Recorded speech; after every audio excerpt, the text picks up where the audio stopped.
ترکی اور شام میں زلزلہ آیا لیکن قدرتی آفت ابھی تھمی نہیں ہے۔ سونامی کی وارننگ جاری کر دی گئی ہے ان زلزلوں کے بعد، اور کئی بڑے بڑے ممالک اس کی لپیٹ میں آ سکتے ہیں۔ پہلی بات تو یہ بڑی اہم ہے کہ ترکی میں ہوا کیا ہے۔ یہ ایک زلزلہ نہیں تھا، اب تک 3 زلزلے کے جھٹکے آ چکے ہیں۔ پہلی دفعہ جو زلزلہ آیا وہ 7.8 شدت کا تھا جو الصبح دیکھا، جس نے بڑی تباہی مچائی۔ اس کے بعد دوسرا زلزلہ 6 گھنٹے کے بعد آیا آفٹر شاکس، اور یہ دوسرا جھٹکا 7.7 شدت کا تھا۔ اس کے بعد جو وہاں صورتحال ہوئی ہے وہ کئی ایسے فوٹیجز ہیں جو مجھے موصول ہو رہی ہیں، جو میں دیکھ رہا ہوں، اور بلکہ سوشل میڈیا پر بھی کافی چل رہی ہیں، لیکن وہ لگا نہیں سکتے، وہ دکھا نہیں سکتے ایسے ایسے مناظر۔ جو مناظر دکھا سکتے ہیں وہ کوشش کروں گا کچھ جھلکیاں ساتھ ساتھ چلاتا رہوں تاکہ آپ کو اندازہ ہو کہ وہاں ہوا کیا ہے۔ دراصل ایئرپورٹ کی صورتحال ایسی ہے کہ رن وے جو ہے وہ بالکل تباہ ہو چکا ہے، خراب ہو چکا ہے۔ وہاں سے اب کوئی فلائٹ جو ہے وہ ٹیک آف نہیں کر سکتی۔ بلڈنگ جو ہے منہدم ہو چکی ہیں۔ 6 گھنٹے کے بعد کئی ایسی بلڈنگز ہیں جو اچانک سے زمین بوس ہو جاتی ہیں۔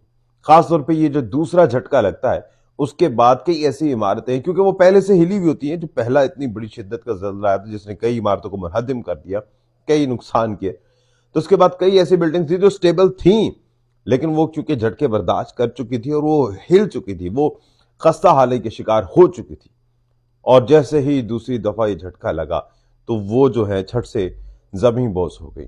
تیسرا زلزلہ 6.1 شدت کا تھا جو ابھی تھوڑی دیر پہلے آیا ہے۔ تو یہ 3 بڑے جھٹکے جس نے نہ صرف شام بلکہ ترکی کو ہلا کے رکھ دیا ہے۔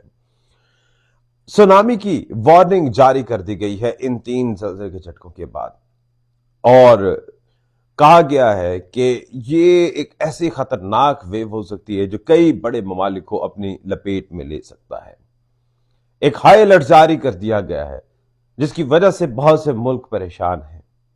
یہ دکھ سانجھا ہے، یہ کسی مسلمان غیر مسلم کا دکھ نہیں ہے، کسی ایک ملک، ترکی، پاکستانی، سعودی، امریکن نہیں، یہ پوری دنیا کا مسئلہ ہے۔ اس وقت اس سونامی میں جن ممالک کو وارننگ دی گئی ہے اس میں ترکی شامل ہے، اس کے علاوہ اٹلی اور فرانس بھی اس میں ہائی الرٹ جاری کر دیا گیا ہے، اور ان کو بھی وارننگ جاری کی گئی ہے کہ اٹلی اور فرانس میں بھی یہ سونامی آ سکتا ہے اور مزید نقصان پہنچا سکتا ہے۔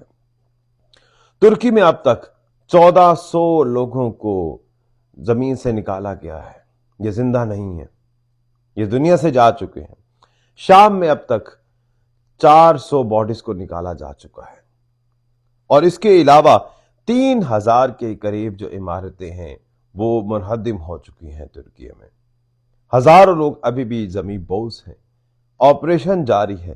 ایک ایسا ملک جو ترقی یافتہ تھا، جو یورپ کے بالکل قریب ہے، آدھا بلکہ سمجھ لیجیے استنبول وغیرہ یورپ میں ہے، جہاں کی ترقی بڑی آئیڈیلائز تھی مسلمانوں کے لیے خاص طور پہ، کیونکہ اب پاکستان چلیں جو بھی ہے، لیکن مسلمان ممالک میں جو ترکی ہے، ملائیشیا ہے، ان کو خاص طور پہ قدر کی نگاہ سے دیکھا جاتا ہے کہ ایٹ لیسٹ یہ ترقی پسند اور ترقی یافتہ ممالک ہیں۔ باقی سارے تو ہم جیسے ترقی پذیر ہیں۔ ترقی چلیں پھر بھی لفظ ہمارے ساتھ لگتا ہے، لیکن اللہ کا شکر ہے اللہ تعالیٰ نے ہمیں بچایا، اللہ تعالیٰ آگے بھی بچائے، اللہ تعالیٰ ان کو بھی بچائے۔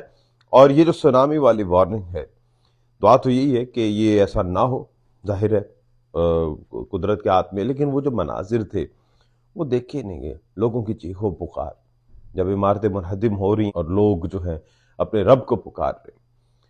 اس وقت تمام دنیا کے لیے ایک بڑا لمحہ فکری ہے، اور یہ سوچنے کا مقام ہے کہ بڑی بڑی ترقیاں، بڑی بڑی ڈیولپمنٹس صرف ایک جھٹکے کی مار ہے۔